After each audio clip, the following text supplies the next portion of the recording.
Hello guys, कैसे हो आप सभी। उम्मीद करता हूँ आप सभी बेहतर होंगे।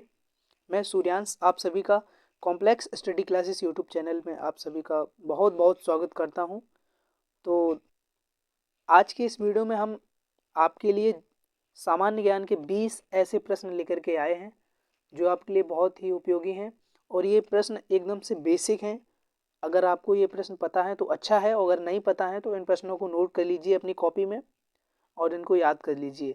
तो बिना कुछ टाइम वेस्ट किए हम अपने चलिए बढ़ते हैं अपने प्रश्नों पर। तो अपना पहला प्रश्न है, भारत का राष्ट्रीय पक्षी कौन है। बहुत ही आसान सवाल है, इसका उत्तर आपको पता ही होगा। तो इसका उत्तर हो जाएगा मोर।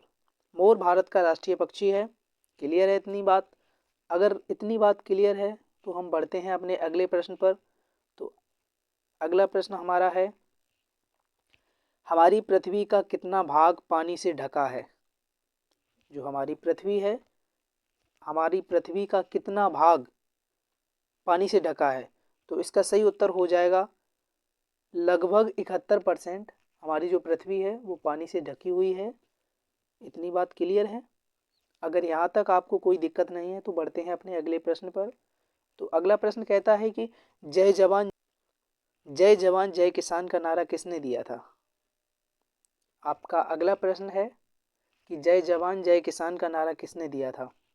तो इसका सही उत्तर हो जाएगा लाल बहादुर शास्त्री ने। तो लाल बहादुर शास्त्री जी ने जय जवान जय किसान का नारा दिया था।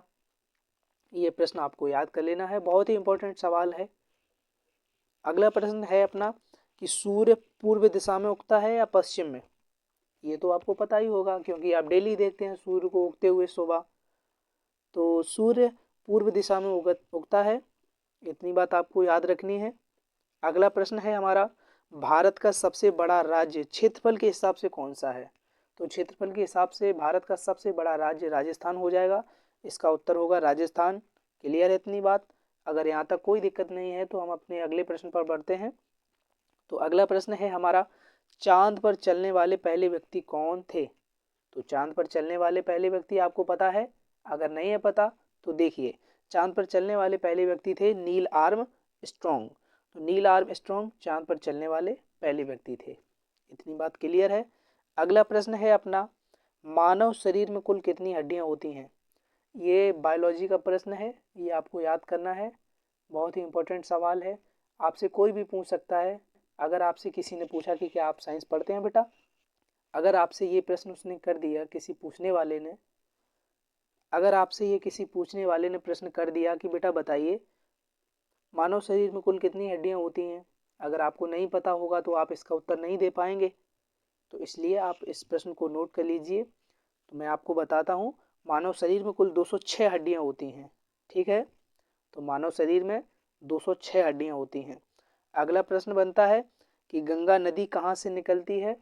तो गंगा नदी गंगोत्री ग्लेशियर से निकलती है। इसका उत्तर होगा गंगोत्री ग्लेशियर। इतनी बात क्लियर है, कोई दिक्कत नहीं है। अगर दिक्कत नहीं है तो ठीक है, बढ़ते हैं अपने अगले प्रश्न पर। अगला प्रश्न है हमारा, भारत में राष्ट्रपति का कार्यकाल कितने वर्ष का होता है। तो देखिए इसका उत्तर, भारत के जो राष्ट्रपति होते हैं उनका कार्यकाल 5 वर्ष का होता है। इसका उत्तर हो जाएगा 5 वर्ष। तो भारत के राष्ट्रपति का कार्यकाल 5 वर्ष का होता है। क्लियर है। अगला प्रश्न कहता है कि विश्व में सबसे लंबी नदी कौन सी है। तो विश्व में सबसे लंबी नदी की अगर हम बात करें तो विश्व की जो सबसे लंबी नदी है वो है नील नदी। ठीक है, ये आपको याद रखना है। नील नदी विश्व की सबसे लंबी नदी है। क्लियर है इतनी बात। अगला प्रश्न है कि महात्मा की उपाधि गांधी जी को किसने दी थी। कहते नहीं है महात्मा गांधी, तो महात्मा की उपाधि गांधी जी को किसने दी थी। तो इसका सही उत्तर हो जाएगा रविंद्रनाथ टैगोर जी। तो रविंद्रनाथ टैगोर जी ने महात्मा गांधी जी को महात्मा की उपाधि दी थी। क्लियर है इतनी बात।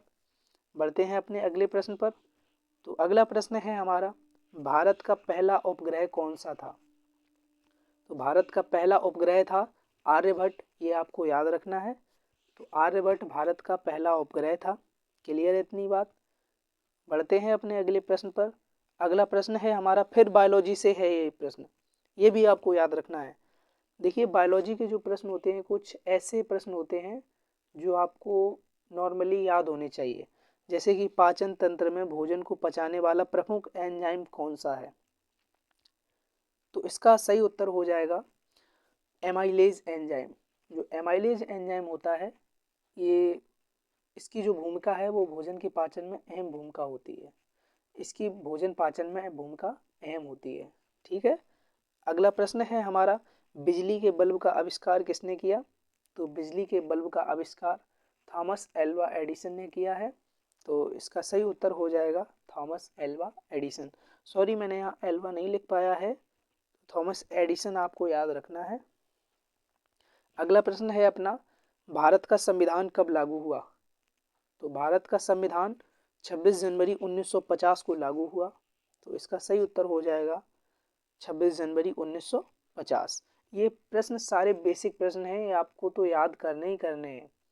और अगर आपको याद नहीं है तो आप याद कर लीजिए, और अगर आपको याद हैं तो आप इनका रिवीजन कर लीजिए। बहरहाल आपके लिए ये जो वीडियो है बहुत ही उपयोगी है। आपको अगर किसी भी प्रकार की कोई दिक्कत है जीके में छोटी मोटी, तो आप हमें कमेंट करिए, मैं प्रयास करूँगा आपके डाउट को सॉल्व करने का। तो अगला प्रश्न है हमारा, भारतीय राष्ट्रीय ध्वज में कितने रंग होते हैं। तो भारतीय राष्ट्रीय ध्वज में 3 रंग होते हैं। क्लियर है।